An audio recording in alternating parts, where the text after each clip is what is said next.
ये गहने वगैरह हैं, ये देखिए। और कुछ टूट फूट हो गई है समय की मार के कारण, और उन्हीं के सामने छोटा शिवलिंग रखा। 1000 छोटे छोटे शिवलिंग उकेरे गए हैं, जिसे हम सहस्त्रलिंग बोल सकते हैं। तो देखिए आप पूरे शिवलिंग को देखिए। हेलो दोस्तों, स्वागत है आप सभी का हिस्ट्री ऑफ प्लेस की एक और प्राचीन वीडियो में। तो हम आ चुके हैं ललितपुर ज़िले के धौर्रा कस्बे के करीब चांदपुर। एक छोटा सा गांव है चांदपुर और जहाजपुर। दोनों गांव छोटे छोटे से गांव हैं, दोनों को मिला के नाम रखा गया है चांदपुर तथा जहाजपुर। इन्हीं गांवों के क्षेत्र में काफ़ी मंदिरों, प्राचीन मंदिरों का समूह स्थापित है, जो 9वीं से 10वीं शताब्दी के मंदिर निर्मित किए गए हैं। तो सबसे पहले हम आ चुके हैं बेलमड़ी, जो बेलमड़ी नाम मंदिर है के नाम से विख्यात है, जो चांदपुर में स्थित है। तो आइए आपको लेके चलते हैं उस मंदिर की तरफ, उसकी नक्काशी, कलाकृति तथा 9वीं से 10वीं शताब्दी की जो वहाँ की कलाकृतियाँ हुआ करती थी, उन सबको आपको दिखाने की कोशिश करेंगे। तो आइए चलते हैं। इसके बाद और भी कई मंदिर हैं, वो भी हम आपको दिखाएंगे, जो काफ़ी दूरी दूरी पर स्थित हैं। यहाँ से सीधा पहुँचते हैं बेलमड़ी मंदिर, बेलमोरी या बेलमड़ी मंदिर का है। तो एक बड़ा चबूतरा बना हुआ है, जो सामने से आपको सबसे पहले एक मंडप दिखाई देगा। तो चलिए, क्योंकि इसमें दोनों एक मंदिर है और मंडप है, इन दोनों के शिखर अभी वर्तमान काल में मौजूद नहीं है। तो आइए अब मंडप के अंदर चलते हैं और यहाँ देखते हैं यहाँ की कलाकृति। तो सबसे पहले आप इन स्तंभों को देखिए और इनके ऊपर जो कलाकृति बनी हुई है, देखिए सुंदर कलाकृतियाँ उकेरी गई हैं, जिनसे स्तंभ के ऊपर एक और पट्टियों को रखने के लिए काफ़ी सुंदर तरीके से बनावट की गई है। और देखिए कोई मूर्ति स्थापित की गई है। आप पूरे मंडप को देखिए, कितने सुंदर तरीके से बनाया गया है। और इसके पीछे एक ऐसा प्रतीत होता है यहाँ की जगह देखने के बाद, इस मंडप के बाद जिस टाइम पे इस मंदिर का निर्माण हुआ होगा, गर्भगृह किसी देवता की मूर्ति स्थापित की गई होगी, क्योंकि इसके बाद गर्भगृह जैसा प्रतीत होता है। और यहाँ पे आप ये देखिए, इस मंदिर के यहाँ पे आपको एक शिवलिंग नुमा कलाकृति उकेरी गई है, देखिए। और ये मंडप के बाद गर्भगृह का मेन द्वार है, जो अभी देख सकते हैं। इसे देखने के बाद आप अनुमान लगा सकते हैं, इसके बाद जो चबूतरा आप देख पा रहे हैं, यहाँ पे गर्भगृह होगा, जिसमें किसी भगवान देवता की मूर्ति रखी गई होगी। और यहाँ के अवशेष देख पा रहे होंगे। यहाँ की जो कलाकृतियाँ हैं, हाथी बने हुए हैं, ये देखिए, ये कलाकृति किसी देवता की बनी हुई है, हाथी बने हुए हैं, बड़ी सुंदर तरीके से कलाकृतियाँ बनी हुई हैं।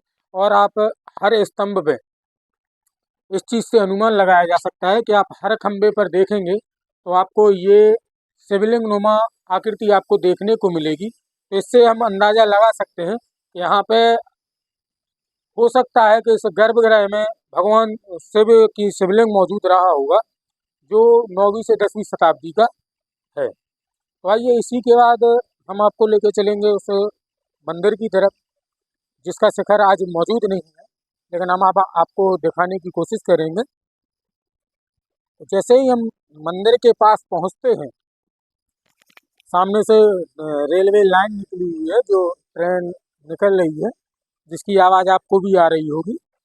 तो हम जैसे ही बेलमड़ी मंदिर में ऊपर आते हैं, तो सबसे पहले छोटा मंडप है, और मंडप आज की स्थिति में नहीं है।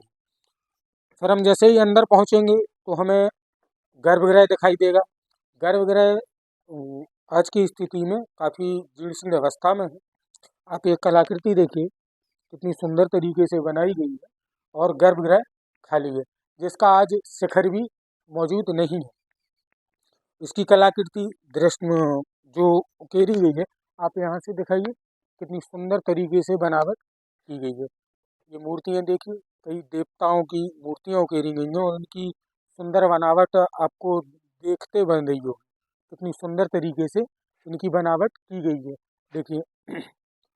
आइए, ये और सबसे पीछे देखने योग्य मैं आपको बताना चाह रहा हूँ, ये गणपति महाराज की मूर्ति उकेरी गई है।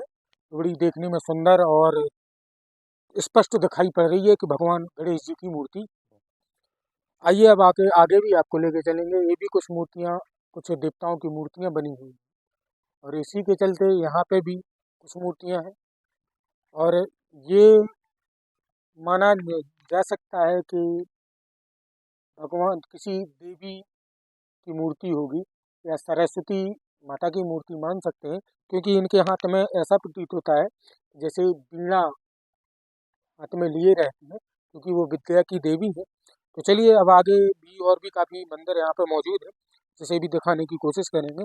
चलिए चलते हैं। उसके बाद चांदपुर मंदिर के जो जितने भी मंदिर समूह हैं, बेलमणि मंदिर दिखाने के बाद हम पहुँचे हैं सहस्त्रलिंग चांदपुर। सहस्त्रलिंग मंदिर जो भगवान भोलेनाथ को समर्पित है। तो काफ़ी यहाँ पे टूट फूट और वही 9वीं से 10वीं शताब्दी का मंदिर है।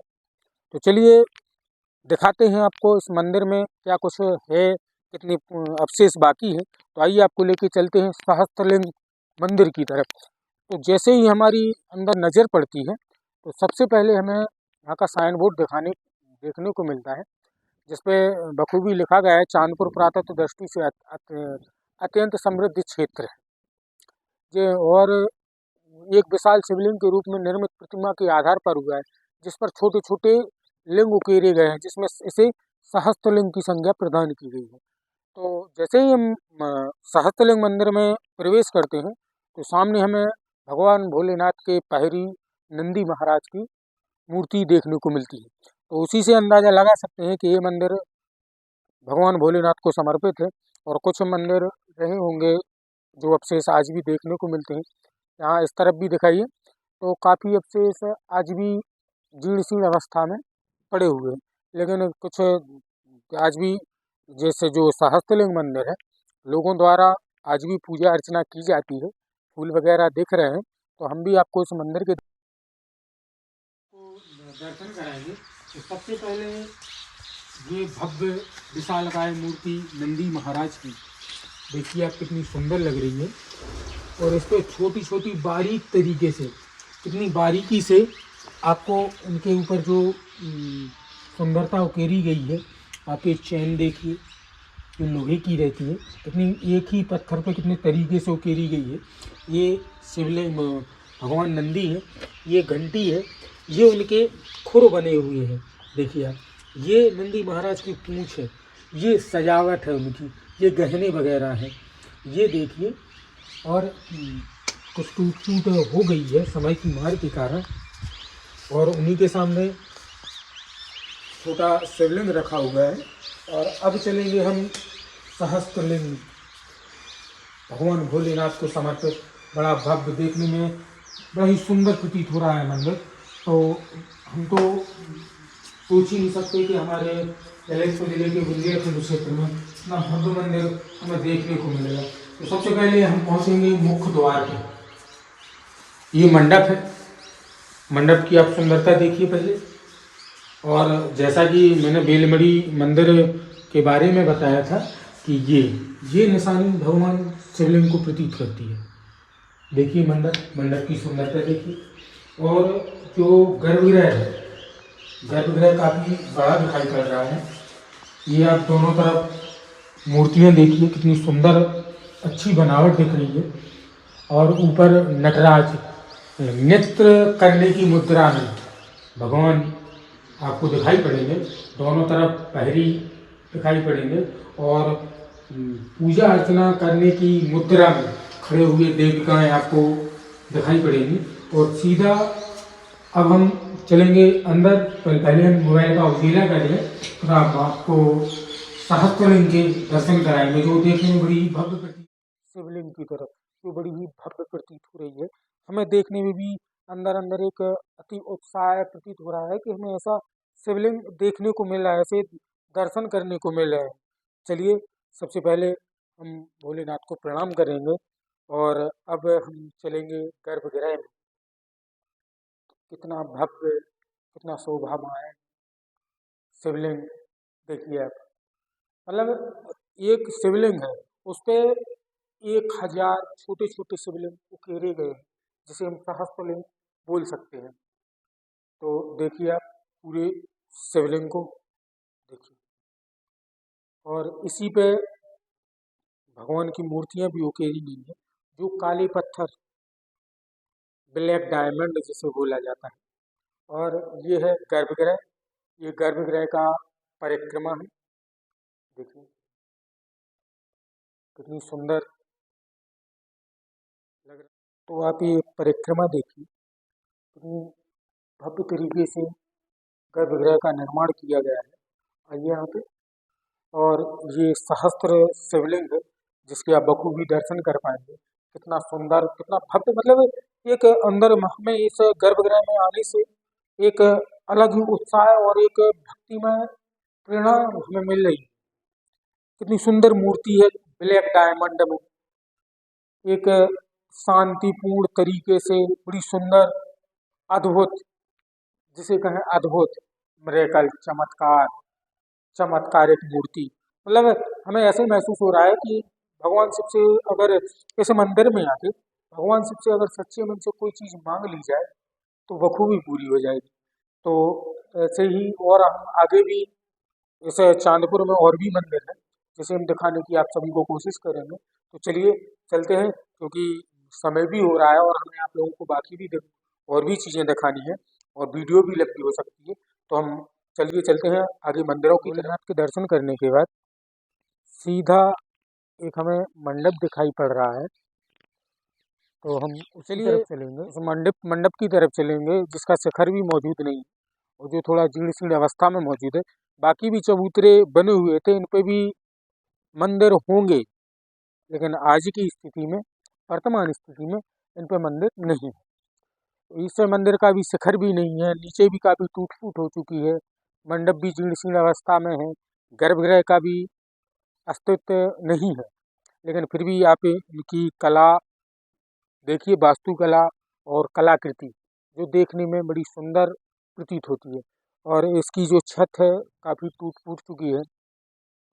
चलिए अब आगे एक बराह का मंदिर है, जिसमें बराह की मूर्ति है, जो खजुराहो में आपने सुना होगा, बराह की मूर्ति, भगवान विष्णु के अवतार, वो मंदिर भी आपको दिखाएंगे। और यहाँ पे आप चारों तरफ देख पा रहे होंगे, इसी मंदिर के चांदपुर गांव में स्थित इन मंदिर समूहों में जितने भी अवशेष हैं पूरे बिखरे पड़े हैं। सामने एक पत्थर पर हमें एक कलाकृति दिख रही है, जिसपे भगवान तीर और धनुष कमान लिए खड़े हैं, और उस पर कुछ सन अंकुरित है। यहाँ पे दो महिलाएं हैं जो भोलेनाथ की पूजा कर रही है, और ये देखिए यहाँ पे ये धनुष कमान लिए खड़े हैं। किस देवता की मूर्ति है ये कहना मुश्किल है, तो काफ़ी आप अवशेष देख ही पा रहे होंगे। एक मंडप ये है, उसका गर्भगृह समाप्त हो चुका है। वीडियो लंबी होने के कारण मैं आपको यहीं से दिखाऊंगा, क्योंकि मुझे बराह की मूर्ति दिखानी है और वीडियो लंबी भी हो सकती है। तो चलिए चलते हैं बराह के मंदिर की तरफ, जहाँ से हम आपको बराह की मूर्ति दिखाएंगे। तो आइए चलते हैं।